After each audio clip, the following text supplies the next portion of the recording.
Welcome to Books and Things. Yes, it's me and I'm back. Thank you so much for watching my reruns while I took a couple of weeks off and I'd like to say I enjoyed the summer, but it was so hot. Anyway, we're back. And tonight's guest is a longtime friend and fellow author and a member of CAPA. His name is Dennis Schleicher. Schleicher, correct. Schleicher. Good job. German. And he is a network marketing leader and PR director for CAPA. Dennis is an award-winning author, passionate in helping others achieve financial success through residual income. Yes. And Dennis has been around. How many years have you been with CAPA? I've been a member of CAPA for 11 years now. Really? And I owe a lot of the success to what I've done with CAPA, or the success of selling 7,000 books to basically all of the members and literary agents and everything that all the board members and people have done at CAPA and all the networking we've had. I got to get some lessons from you. Your book is Forbidden Love with a Married Man. Yes. And that was quite a book. Yes. And took a lot of courage to write that. Thank you. Especially 10 years ago. 10 years ago, things that weren't as free as it is Progressive, today. yeah. Progressive. Yeah. Because it's, even though people still try to push it back and push it back and hide it, it's, that was a very good book. I personally didn't read it. I've read some of it. My girlfriend loved it. She said to say hello. Oh, thank you. Tell her I said hi. Ex-girlfriend. Yes. And Dara, she said to say hello, and she's in love with you because you're just a nice guy. Yes. So the genre of the book was very hot at the time, Tom. It was something that was a forbidden subject for people to talk about, and it was a diary about falling in love with somebody who was emotionally unavailable.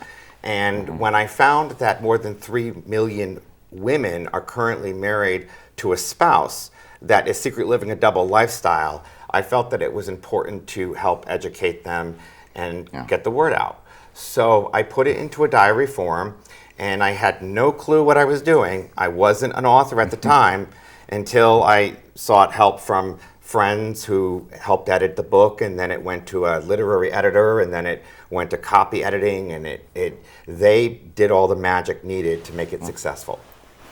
That's fantastic. Now, you've sold over 7,000? I sold 7,000 copies, and in the publishing world, that's considered huge. Yeah, that is huge. So, yes. Yeah. So, but one of the, so when I was selling the book, what made it so successful was blogging. Now, blogging today is considered passé. It's like the old rotary telephone type of thing. Yeah. So if you want to get #1 in the search engines, blogging today, it's not the way to go. The way to go is through, hashtagging, Facebook, Twitter, things of that nature. Facebook is monstrous. It is. It is. And it has a life of its own. I'll list a book on there every once in a while. I'll sell 5 or 6 copies. Yes. And which is, I mean, you're talking to, I got 1,800 friends, most of which I have no idea who they are. Yes, exactly. But but it gets the word out. Yes. And I think that's the main thing, is to get your book known by people so they understand and look for it. Well, and I also surround myself around leaders. I'm a professional network marketer by trade for a company called Kivana. And what I do is I develop and identify leaders. And the interesting thing is, selling 7,000 books, if I made $1 a book, it's $7,000, 10 years, that's $700 a year. Yeah. So it's really not a lot of money. No. But if I introduced 7,000 people into a product that reversed or correct cardiovascular aging, that would be 4.7 million that I would earn over that 10 years. Yeah. So it's kind of like, my passion is network marketing. My passion is helping authors. Does that make sense? Yes, it because does. they're both residual income. Authors, when you write a book, you do the work once and you get paid for life. Yeah. But the challenge is you have to have a niche market. You have to have something that it has supply and demand. Yep. And there are a few books out there that actually have that situation. And the thing is, people think, well, you wrote a book, it's published, you're making $1 million. Oh, everybody thinks that, yes. Number one, you never get paid for your time. Correct. You never get paid all your money back. You're in the hole constantly. Yes.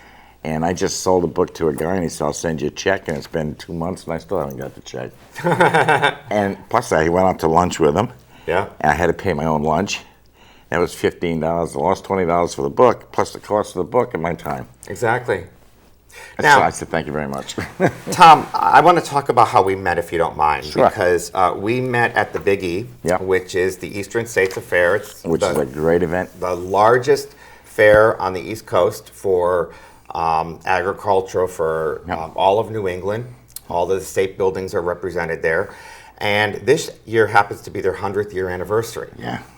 And we amazing. met in 2006 at the Big E. Yeah. And I purchased your book, my son Todd. My son Todd, my And- guardian angels. It's really near and dear to my heart because my brother died in 2004, and you lost your son as well. And Yeah. so I purchased your book, and it was life-changing for my parents. Really. And I That's just very nice wanted to hear. thank you for that. Well, thank you for telling me that, because it's obviously a book that can't be rewritten because of the time period when I wrote it. And I do know that it helps people. But you know, you write a book like that and you don't know it's going to help anybody. Yes, yes. That's not why I wrote it. I wrote it because that was what I was feeling. Exactly. And I'm sure you were the same way with your book. And that's the same with my genre. Was writing a book, Forbidden Love with a Married Man, it was not something in that era in 2006 Yeah. that the public was ready for. No. Now it's like, oh, it's kind of old news, if you may. Yeah. So you need to, but the thing is I still receive emails and I still receive messages on Facebook Yeah. from people that say, I'm reading your book, this has changed my life. It's made me want to be honest. Yeah. It's made me want to either come out to my wife and tell her, I don't think we should be married because I need to be honest and live the life that I want. And most recent was from an 85-year-old man who read the book and realized that I need to enjoy my life. Yeah. So I basically, that's what makes me feel good about writing and being an author. Yeah, because if you can make somebody feel emotions, Correct. and I know my book makes you cry and makes you laugh, and that's what it's supposed to do. Yes. And if you can make people feel that, you're doing something good. You are. You are. You know, and it's just. And that's a good thing. Yeah. You know, it really is. I just sent a book to Florida, and a lady is going to England for a couple of weeks. And she said, great, she's not going to read the book on the way. I said, make sure you have Kleenex. Yeah, yeah. Because you're going to need it. I mean, sorry, go ahead. That's why we write. Yeah. To get it out of our chest and let people know what's going on. And your book is moving, and it's telling people that, because you hear that all the time, that guy left his wife for another guy, and vice versa. And a good friend of mine did that, and they've been together at least 20 years. And I think, why not? That's a great thing. Yeah. Well, I think it's a generational thing because back when my parents got married, you didn't talk about that. Oh, no. So and so now that it's becoming more socially acceptable, that I'm sorry, he's rearranging it's the me, set. I'm It's kind of pushing. funny. It's becoming a lot. I think it's going to happen where less and less people are going to find themselves in that triangular moral dilemma of being married to somebody where they're going to come out at a younger age and they're not going to have to deal with that. No, So- and I think it's a good thing. I just I have a friend of mine that we went to school together, grammar school, high school.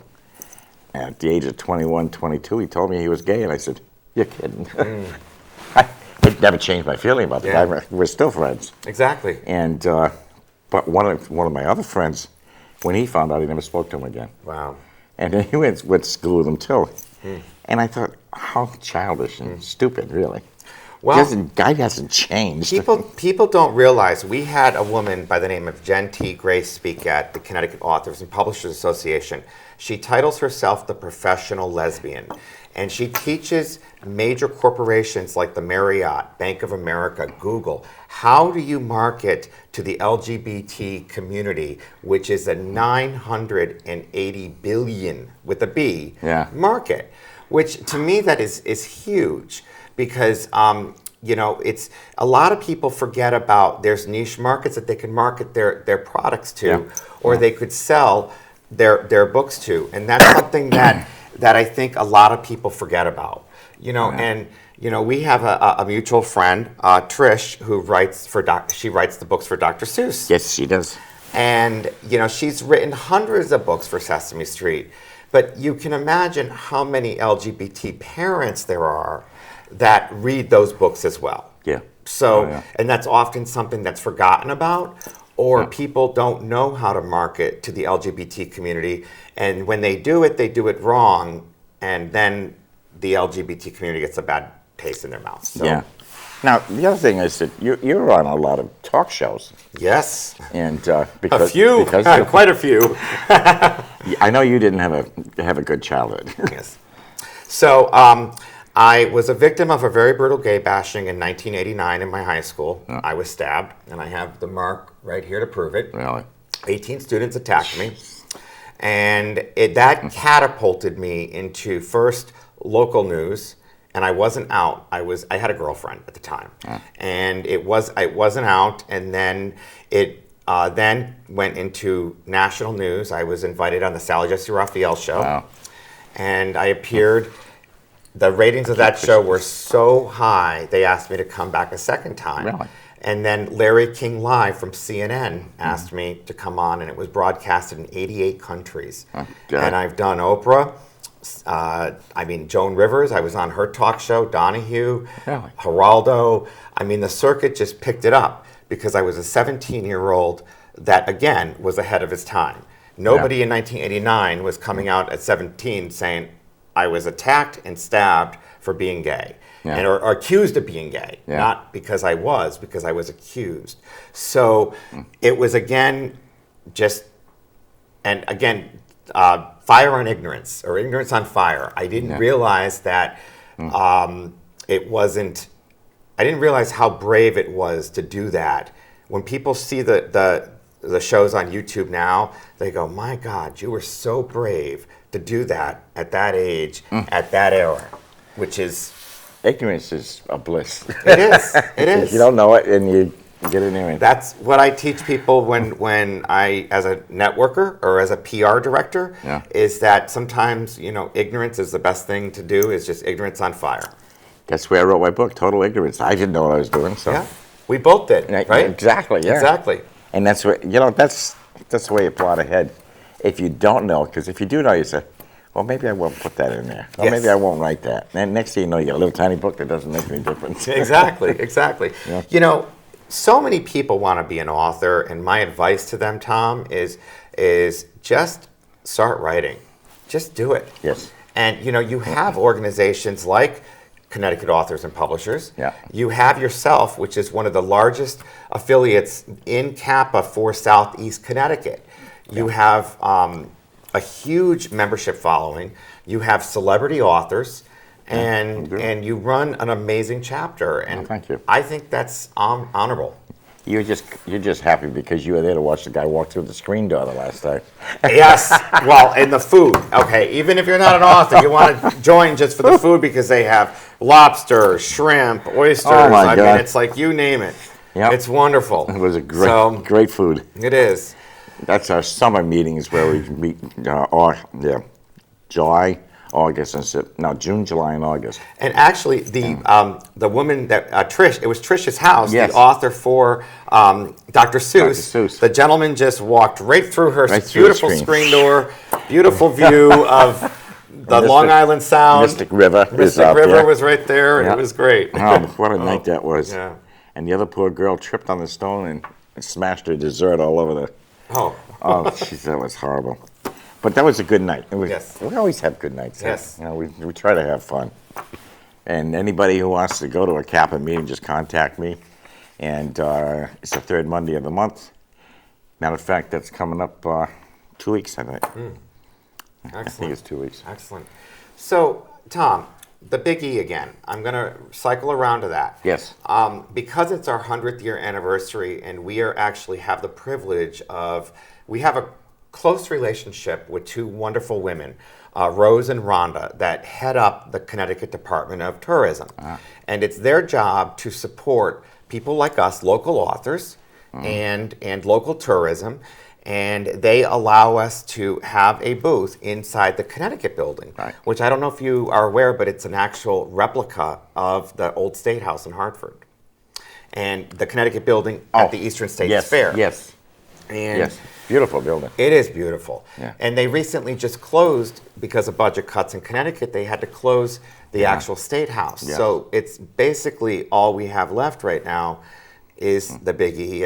And it's a great opportunity to come by and meet local authors like yourself, or the author for Dr. Seuss, or we have Kathy Gibson, who's also, And you also have Mark Twain, right? yes, Mark Twain comes by and does an excellent visit. So He yes. just kind of floats in as a ghost. Yes, yes. You see this guy, you swear to God, it's Mark Twain. You do, you do. He walks around with his cigar and the mustache. Nice guy. Wonderful, wonderful. And you would swear he was Mark Twain. Yeah. Oh, yeah. He even talks like him. Yes, he does. He's got it down pat. Yes. Big E is great. I haven't been in a couple of years, but I really enjoy it because you have so many thousands of people walking through all day long. And you know a lot of the people because people from your town go there. Yeah.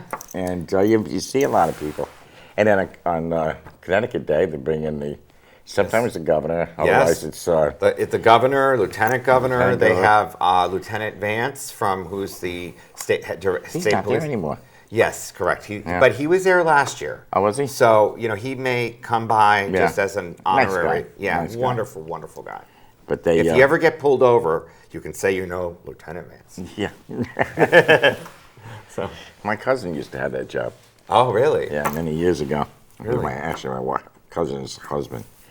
Anyway, go to the Big E, stop in to the CAPA booth, say hello to the guys and girls that are down there. We'll be there Working for hard. 18 days straight, from 9 in the morning till 9 at night. So you're more than Yeah. welcome. And I'll Debbie, be there a lot. Debbie, who is sitting over there, is in charge of the money Yes. and the booth, basically. Yes. She's our booth manager, and she's our former CAPA president. Yes. And so she's. I have to give her a lot of credit because she is at that booth every morning from 8 a.m. till 10 p.m. So it's a lot of work. And she lives an hour and a half away, and she drives. So yes. And actually, it's a little better for her now because we got the smaller booth, and she doesn't have to lug all those books around. Yes. Yes. And because she used to lug books around for 60 members. Oh, that's a huge task. Oh, and keep But track of them. again, as local authors, we love to support other local authors, and Yep. we love to have people from even other states supporting local authors. Oh, yeah. And actually, when you're in the Connecticut building, you are in the state of Connecticut. Yes, you are. That is Connecticut. Yes. It's not Massachusetts. Yes. It's the state of Connecticut right there. And you have to pay sales tax Yes. and everything else. Yes. Did you know, Tom, just an interesting trivia, that's the same if you visit Epcot in Florida. When you are traveling around the countries, different countries, if you're visiting Germany, you are that's property of Germany. Disney made it that way. I didn't know that. So and they have German exchange students that are actually working there. So it's really authentic. Quick story. I stopped at, with Dara, we stopped at a Chinese restaurant. And she said she wanted a tonic. And the guy says, oh, no, we don't have tonic. Oh. And I said, gin and tonic. Gin and tonic. No gin. Oh! Oh, he got it. Yep. That's funny. Gin and tonic, no gin. Oh, okay. But and all the buildings of the states are all the same way. Yes. So you have Rhode Island, Massachusetts, Maine, New Hampshire, Vermont, and Connecticut. Yeah. And they're all represented by, and they all have state troopers there from their states, and you can ask them questions, and there's great exhibits and great food, and you can ask for Rose or Rhonda or... And it's only what is manufactured in Connecticut that's in the Connecticut building. Yes, correct. So actually, they're very strict on that, and I like that because the application that Debbie had to fill out was very intensive. They wanted to know if our books were printed in Connecticut, is the ink purchased in Connecticut, are they shipped from Connecticut? There were so many wonderful things that they want to make sure that it is supporting Connecticut tourism, because that's what the whole purpose of it is to help people like you and myself. Yeah. We're residents of Connecticut. And the farmers going the same way. Yes. They're going to farmers. It's just local farmers. It's got to be locally produced at that farm. Yes. And you don't truck it in. But they also have Lego that's there, and so kids can play with Lego, and has candy. See the Pappy, whatever his name is. Yeah. The Lego for the baseball player, Poppy. Oh. Tom, don't talk to me about sports. I get all my balls confused. I mean, football, baseball, basketball. They built this big Lego, life-size Lego of the baseball player. I thought, that is so cool. I once went to a sporting event, and I jumped up and screamed, "Score!" And they were like, it's not score, it's touchdown. So, not good with sports analogies. I'm sorry. Well, that's okay. And we can get your book at... It's available at Barnes & Noble. Barnes & Noble. However, because it is 10 years old, it is not front and center anymore. So the easiest way to probably purchase it is through Amazon. Or barnesandnoble.com. All right. And that's a good thing. Yes. And the Amazon still carries just about any kind of book you can want to get. And they're going to be having drones delivering their books, so you can get it within 30 minutes of ordering it. And they're test trying it in Windsor, Connecticut. Now, didn't they open a warehouse in Windsor? That was the deal our governor made. Our governor said if you want to ship in Connecticut, you need to have a facility in Connecticut. That's right. And in California, they even have like their own grocery service. I saw an Amazon truck go by that said groceries, Amazon, and I said, are you kidding? So they're doing everything. So you're going to be able to get everything from them. Unbelievable. And drones will just fly and drop it right off on your front doorstep. I always wonder what happens if they hit the pond, or if it's in your driveway and you drive over it, you know, or it lands in the trees. Oh no! But that was also something to do with the state tax. Yes. Because they said, well, we don't own anything in Connecticut, so therefore we shouldn't have to pay taxes. And they said, you're not selling to anybody in Connecticut unless you own something. Correct. And then they had to go. They built a huge facility by the airport. So yes. They say it's unbelievable. I mean, it is. It is. I have a friend that works in one down in Kentucky, and it's just, it's crazy. It is. It really is. I mean, it's. But I again love supporting bookstores, because where my book used to sit in Barnes and Noble, there's now toys in Glastonbury, because I'm from Glastonbury, Connecticut, and I did a lot of work with the local Barnes and Noble, and they were very supportive. Yeah. And now it's like I'm seeing that. It's more of a toy store than it is of a bookstore. Oh, wow. So it worries me, because Borders used to be great to work with, even here locally, across from the mall. I spoke there a couple of times. Yeah. And the challenge is that they weren't willing to become adaptable into the digital age. Yeah. Just like Kodak refused to go digital, or you look at companies that went out of business like Blockbuster. They refused to adapt to Netflix. So they're gone. Well, blew them right out of the water. Yeah. But they blew everybody else out of the water, so is even. Yes. I think, now you got Bank Square Books in Mystic, who has just opened up a second store in Wesley, Rhode Island. Oh, wonderful. And they're doing a tremendous job. And we got about 5 minutes. Is there anything else you want to discuss? Well, I mean, you have a marketing guru here, a network marketing guru, a book guru. What would you like to know? What would you think your audience would like to know? I guess probably some. Now, you mentioned something up here, if I can read. Residual income. Yes. What does that mean? Residual income is when you do the job once and you get paid for life.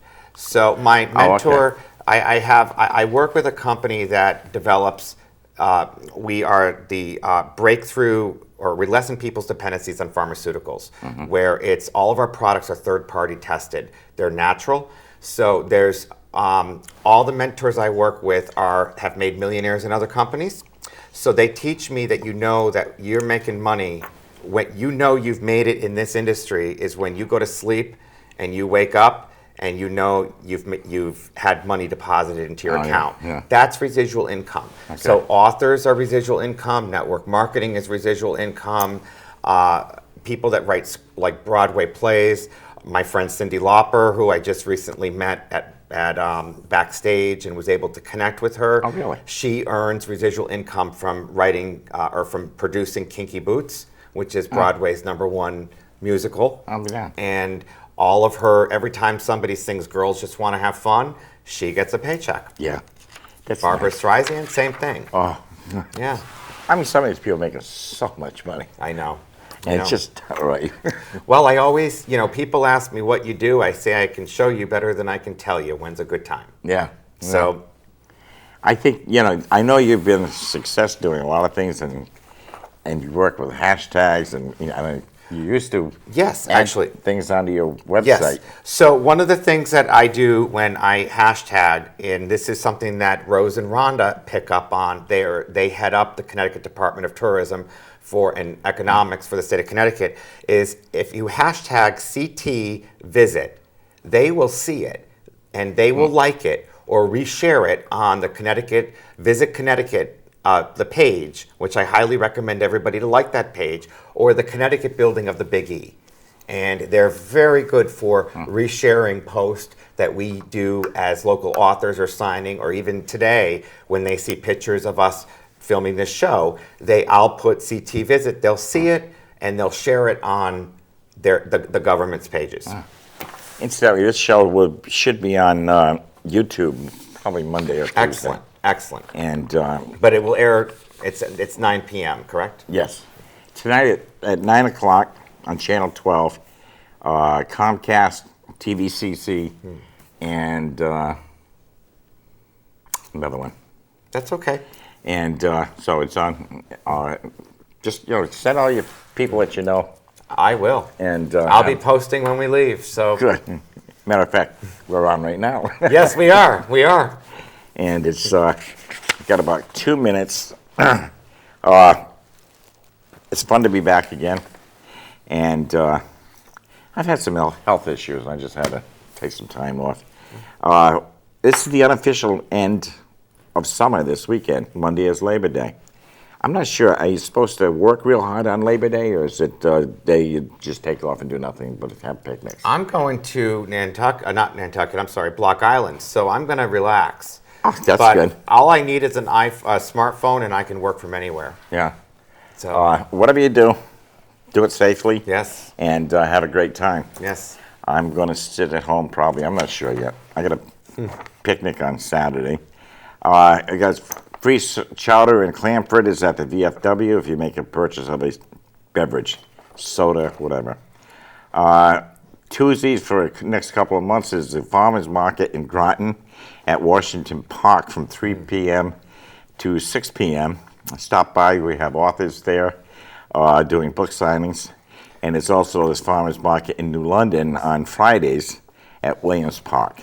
And actually, Tom, this weekend there is the Connecticut International Beat Poetry Foundation is hosting at the Buttonwood in Middletown. For anybody, they have poets from D.C., Canada coming down to speak. So if anybody's interested in doing that on Saturday, it starts at 1 o'clock at Buttonwood. Very good. 2 o'clock. I'm sorry, 2 o'clock. And don't forget the Big E. Stop by and say hello. You might even see Dennis, Debbie, Tish, Yeah. whoever We'll down do there. selfies together. Yeah. Yes. Thanks to SEC for hosting the show and putting it on for us and making it available. And I think I'd like to thank you for watching. Contact me at santostom@comcast.net. You should be reading. Cuddle up with a good book. And these warm nights, you got that air conditioner going. And read something. I have so many good books out there. See you next week. Thank you, Dennis. Thank you. Very good.